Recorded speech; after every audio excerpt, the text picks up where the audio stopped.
さっき終わらなかった洗濯。乾燥またばかになったかも。 그녀는 자상한 남편 미치루와 함께 고민 하나 없이 살아가고 있는 세오 사키코. 굳이 고민거리를 찾자면 요즘 따라 집에 있는 건조기가 자꾸 말썽을 부리는 바람에 빨래가 통 마르지 않는 것이 작은 고민이었는데요.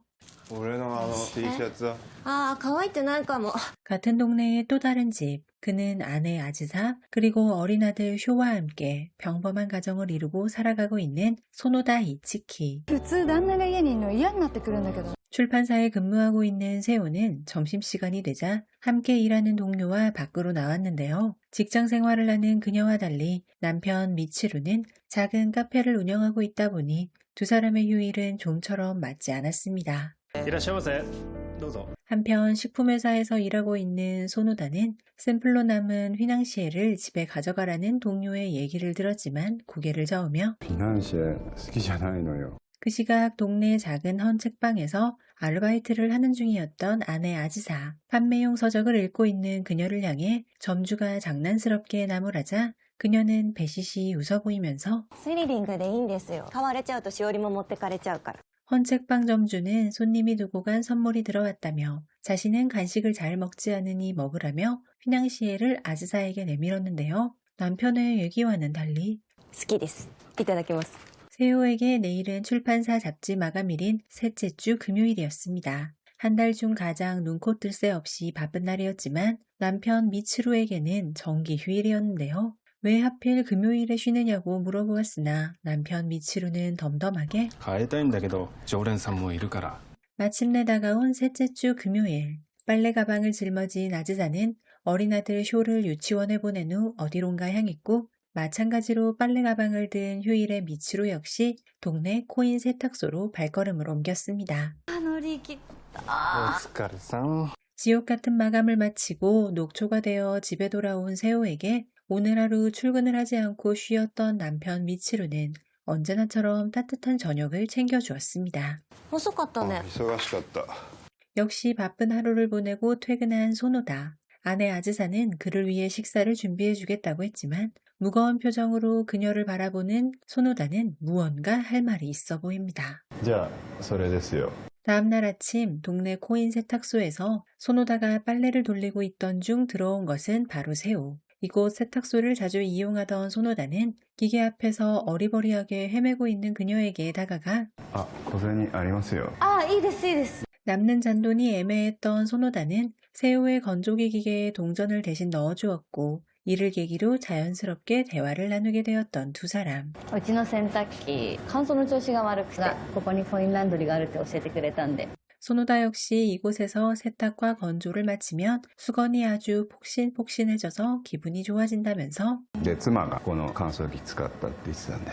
잠시 후 세탁이 끝났고 두 사람은 서로가 멀지 않은 동네 주민이라는 사실을 알게 되었습니다. 川沿いを高速の方に向かった先の。うちもその辺です。 세호는 먼저 자신의 집 안으로 들어갔고 그녀의 집을 가만히 바라보며 알 수 없는 표정을 짓는 소노다. 南信警察署の交通課の者です。 집에서 한창 빨래를 개던 세호. 그녀는 경찰서에서 걸려온 다급한 전화 한 통을 받고 달려갔는데요. 瀬尾充さんが乗車されていた高速バスが長野県内の国道で事故に遭いました。 소노다 역시 경찰의 연락을 받고 병원으로 달려갔으나 안타깝게도 그의 아내 아즈사는 이미 숨을 거둔 후 ごめんね遠回りさせて。おい、ショー大丈夫だった？ 갑작스러운 비보에 동생에게 아들 쇼를 급히 부탁한 소노다. 아직 엄마의 죽음을 전혀 알지 못하는 천진난만한 쇼는 아빠를 보며 ママにご飯食べたって言っといて。 소노다와 달리 병원이 아닌 경찰서로 달려간 세호. 남편 미츠루는 시신으로 확인된 것이 아니라 실종 상태였습니다. ご主人を全力で捜索いたしますので。 그날 발생한 참사는 고속버스가 다리 밑으로 추락한 대형 사고. 버스 운전사와 승객 전원이 사망했으나 오직 세호의 남편 미츠루만이 시신조차 찾지 못한 실종 상태였는데요. 警察と消防が発見には至っていません。 그날 밤 각각 경찰서와 병원에 다녀온 후 코인 세탁소에서 또다시 우연히 마주친 두 사람. コインランドリー。今朝 서로 통성명을 마친 후 왜 이 늦은 시간에 혼자 왔느냐는 소노다의 물음에 세호는 떨리는 목소리로 오늘의 비극을 털어놓기 시작합니다. ニュース見ました？この辺であったバスの転落事故。 나가노로 향하는 고속버스 안에서 사고를 당한 그의 남편. 세호는 그저 잠깐 외출하고 오겠다던 남편이 왜 멀리 나가노행 고속버스에 탔는지 도무지 이해할 수 없다고 털어놓았는데요. 今日休みだっけ？夜には帰るから。 남편은 현재 실종 상태이며 하루 종일 병원과 경찰서를 뛰어다니느라 땀을 많이 흘려 빨래를 하고 싶어 이곳에 왔다는 세호에게 소노다가 꺼낸 믿을 수 없는 이야기. 同じバスに妻が 그의 아내 역시 나가노행 버스를 탄다는 이야기 단 한마디도 없이 그저 잠깐 친구를 만나고 오겠다며 집을 나섰다는 것이었는데요. いってらっしゃい。行ってきます。 세탁소를 나온 후 경찰서로 다시 불려간 소노다. 경찰은 사망한 아내의 서류 작성을 위해 그를 부른 것이었으나 소노다는 형사를 향해 기묘한 질문을 던집니다. 妻が誰と一緒だったかわかりますか？ 집으로 돌아온 세호. 그녀는 남편의 큼지막한 옷가지들을 정리하다가 비로소 참혹한 현실감을 느끼게 되었습니다. ミツルの T シャツでか？ 며칠 후 경찰 주최로 열린 유가족 대상 합동 설명회에 참석한 두 사람. 세호는 그곳의 숨막히는 슬픈 분위기를 견디지 못하고 밖으로 뛰쳐나갔고 버스가 추락했던 참혹한 다리 아래의 현장으로 향했습니다. 瀬尾さん。瀬尾さん。 남편의 이름을 부르며 강물 앞에서 오열하던 그녀를 진정시킨 것은 소노다. 잠시 후 두 사람은 사고 현장 주변을 차분히 걸어 내려갔고 소노다는 같은 비극을 겪은 처지이니 서로 돕고 지내자고 제안했습니다. 旦那さん帰ってくるまで 그날부터 두 사람은 서로 도움을 주고받기 시작했습니다. 세호는 어린 아들이 있는 소노다의 집을 찾아가 따뜻한 먹거리를 전달해주기도 했는데요. 園田翔。瀬尾咲子です。 어쩌다 보니 아이의 손에 이끌려 집안까지 들어서게 된 세호. 소노다가 남편에 대해 묻자 그녀는 그를 향한 애정을 드러내며 優しい上に気が利くんです。 아내가 명백히 사망한 소노다의 앞이었기에 실종 상태인 남편을 기다리는 세호는 일부러 씩씩한 척을 했는데요. 그러자 소노다는 態度に出してもらって大丈夫なんで。難しいな、態度に出すの。 소노다는 부인이 바라보는 남편과 타인이 바라보는 남편은 다를 수 있다며 남편 미츠루에 대해 더 이야기해달라고 하는데요. 帰ってきた時に答え合わせするんで。 하지만 그로부터 일주일이 지나도 실종된 남편에 대해서는 경찰에서 그 어떤 소식도 없었는데요. 코인 세탁소 안. 고속버스 승객들의 생전 모습이 담긴 유족 공유 영상을 휴대폰으로 보고 있던 소노다의 표정이 어둡게 일그러지고 있을 때 들어선 세호. 乾燥機の落差を覚えたんでついでに。干すの大変ですよね。 세호가 또다시 고장난 집 건조기에 대해 대화를 시작하자 세호의 남편이 참 다정한 사람 같다며 칭찬을 늘어놓던 소노다는 갑자기 でも僕の妻と不倫してましたよね。 충격적인 폭탄 발언을 던지는 소노다를 향해 세호는 남편은 전혀 그럴 사람이 아니라며 어이없다는 듯 폭소를 터뜨렸지만 소노다는 진지한 표정을 거두지 않았는데요. 旦那さん毎月第3金曜日休み取ってません？お店やってて、喫茶店。 세호는 그저 금요일에 쉬는 사람이면 다 바람을 피우는 것이냐며 내 남편은 절대 그럴 사람이 아니라고 항변했지만 냉소적으로 비꼬기 시작하는 소노다. いやそう思えるの幸せですよ。 소노다의 계속되는 모함에 세호는 참지 못하고 근거 없는 억측을 부리는 것은 너무 무례한 행동이 아니냐며 화를 냈지만 あなた妻の不倫相手の妻ですかだら。から、 세호가 끝까지 믿지 못하자 소노다는 건조기 안에서 빨래가 돌아가는 동안 그간 자신이 의심해온 정황들을 설명하기 시작했습니다. その日は5月の第3金曜日でした。 오후 회의에 필요한 중요한 자료를 집에 두고 왔던 소노다는 아내 아즈사에게 가져다 달라고 부탁하려다가 자신이 직접 집으로 들렀었다고 하는데요. よく晴れてたのに洗濯物干してなかったな。 자료를 챙겨 다시 회사로 복귀하려던 소노다는 우연히 동네 코인 세탁소 앞을 지나게 되었고 그 안에 있는 아내의 모습을 목격했던 것이었습니다. いました。瀬尾さんの旦那さんと2人で。 아내 아즈사의 너무나 편안해 보이는 미소를 본 순간 두 사람이 오늘 처음 만난 사이가 아니라는 직감이 본능적으로 들었다는 소노다. 빨래가 끝나자 두 사람은 함께 세탁소 밖으로 걸어나갔고 긴장한 채로 다음 이야기를 기다리는 세호. 旦那さんは瀬尾さんのお宅に、妻は僕の家に帰ってきました。 무언가 결정적인 불륜 현장이 나올 줄 알았던 세호는 두 사람이 각자의 집으로 돌아갔다는 허무한 말에 당황하며 그게 끝이냐고 물었는데요. アラブホテルですか？あ、行ってないです。 세호가 황당하다는 표정을 짓자 소노다는 두 사람이 그냥 평범하게 헤어진 것이 아니라고 강조합니다. じゃあまた来月第3金曜日に 그 대화를 들었던 소노다는 그 다음 달 세 번째 금요일에 연차를 내고 코인 세탁소 앞에서 잠복을 하고 있었다고 하는데요. 同じようにこのコインランドリーで会い話し一緒に帰っていきました。 세호는 고작 세탁소에서 만나 대화를 나눈 게 무슨 불륜이냐며 오히려 그를 면박 주었고 각자의 집으로 돌아간 두 사람.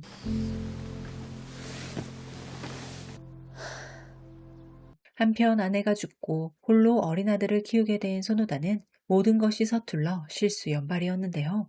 회사 회의 준비에 정신이 없던 그는 아들의 유치원 하원 시간을 까맣게 잊고 있었습니다. お迎えありますよね。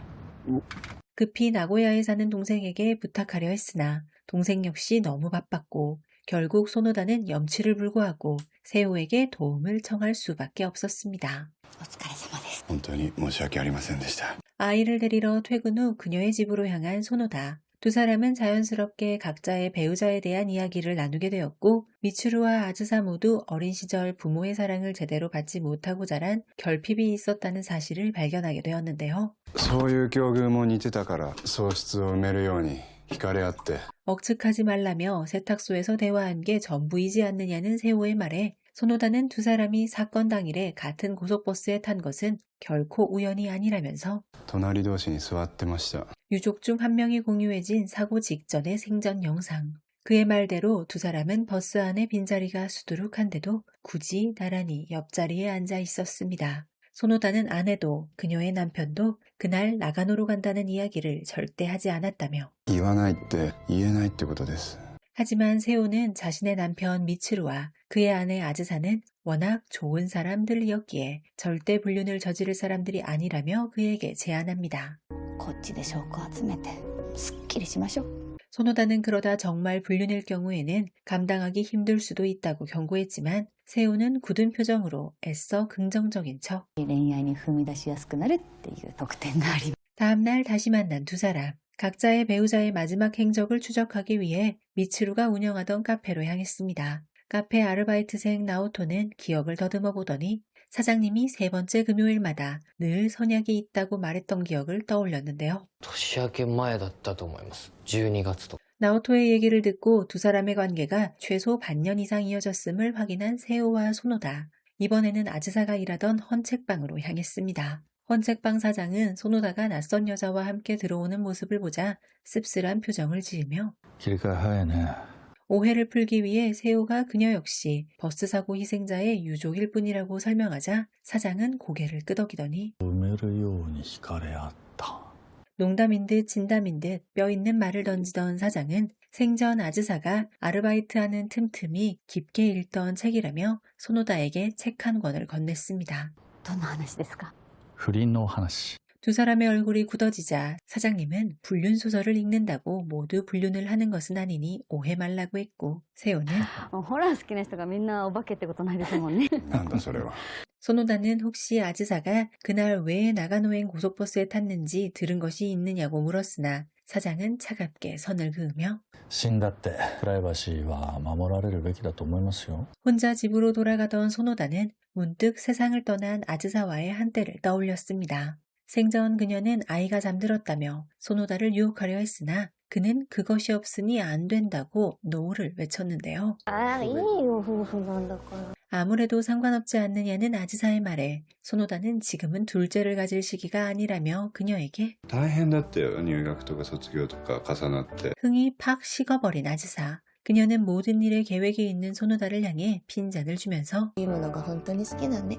아내와의 마지막 기억을 떠올리며 걸어가던 중 소노다는 자신의 집 앞에서 비명을 지르며 뛰어나오는 세호를 발견했습니다. 助けてください。なんすか？ 세호의 다급한 표정에 서둘러 그녀의 집 안으로 따라 들어간 소노다. 하지만 그녀가 비명을 지른 이유는 다름 아닌 집 안에 들어온 작은 풍뎅이 때문이었습니다. 벌레 처리는 항상 남편 담당이었냐는 소노다의 물음에 세호는 부끄러운 듯 웃으며 規制を上げて逃げ惑う係。 숨을 가다듬으며 대화를 나누던 세호는 갑자기 소노다에게 가까이 다가와 그의 셔츠에 코를 대고 냄새를 맡더니 ミツルノと同じ銘柄。 그동안 소노다에게서 무언가 익숙하고 그리운 향이 나는 것이 내심 신경 쓰였다는 세호. 見つけました、この匂い。 세호는 잠깐만 이러고 있겠다며 소노다의 가슴에 가만히 머리를 대었는데 이번에는 소노다가 그녀를 향해 질문을 던졌습니다. シャンプー何使ってます？ 세호의 머리에서 아내 아즈사가 사놓고 냈던 것과 똑같은 샴푸향을 맡았다는 소노다. 그는 아내가 쓰던 샴푸 브랜드를 몰라 그동안 고생했었다고 털어놓으며 いろいろ買ったけど違ってカミキシムシ。 남편 미츠루의 담배향을 만끽하며 잠시 이대로 있고 싶다는 세호, 그리고 죽은 아내와 같은 샴푸향에 취한 소노다가 그녀의 어깨를 조심스럽게 잡으려던 바로 그 순간 嫌な予感する。 세호의 불길한 예감대로 한밤중에 정적을 깨고 걸려온 그 전화는 바로 경찰서에서 걸려온 긴급 전화였습니다. 오늘 리뷰로 만나보신 작품은 티셔츠가 마를 때까지로 아오이 유우와 나카지마 아유무, 마치야마 케니치, 카오 등이 출연하는 따끈따끈한 신작 드라마입니다. 이 드라마의 매력적인 시청 포인트 한번 정리해볼까요? 여주인공의 마감일이자 남주인공 아내의 빨랫날, 그리고 두 남녀의 배우자가 몰래 만나던 약속의 날이 톱니바퀴처럼 맞물리는 우부타카 미쿠 작가 특유의 밀도 높은 복선 구조가 일품입니다. 남편의 담배 냄새와 아내의 샴푸향, 그리고 코인 세탁소 건조기의 뽀송뽀송함이라는 지극히 일상적인 소재를 통해 비극과 불륜의 진실, 그리고 상실감을 느끼는 두 유족의 기묘한 끌림을 유려하게 그려냅니다. 갑작스러운 사고로 사랑하는 이를 잃은 절망감 속에서 배우자의 이중생활이라는 상처까지 끌어안아야 하는 유족들의 복잡한 심리를 밀도 있게 풀어냅니다. 주요 출연진 및 등장인물에 대해서도 간단히 살펴보자면 출판사 편집자, 조금 덜렁대지만 다정하고 직진하는 성격으로 실종된 남편의 무죄와 진실을 믿으려 애쓰는 인물입니다. 제과회사 직원, 성실하고 순박하지만 눈치가 조금 없고 덤덤한 스타일로 아내의 죽음 뒤에 숨겨진 불륜 정황을 집요하게 추적합니다. 사키코의 남편이자 카페 사장, 친절하고 누구에게나 따뜻하지만 은근히 속을 알 수 없는 무자각 인기남입니다. 미츠키의 아내, 헌책방 아르바이트생, 겉으로는 천진난만하고 밝지만 어린 시절 결핍과 남편의 과도한 틀 속에서 외로움을 느꼈던 인물입니다. 이 작품은 우부카타 미쿠의 극본에 지금 만나러 갑니다. 중세를 찍자. 꽃다발 같은 사랑을 했다를 연출한 노이 노부이로가 연출을 맡아 웰메이드 작품이 될 것으로 기대되는 작품입니다. 티셔츠가 마를 때까지는 7월 10일부터 넷플릭스에 공개되고 있습니다.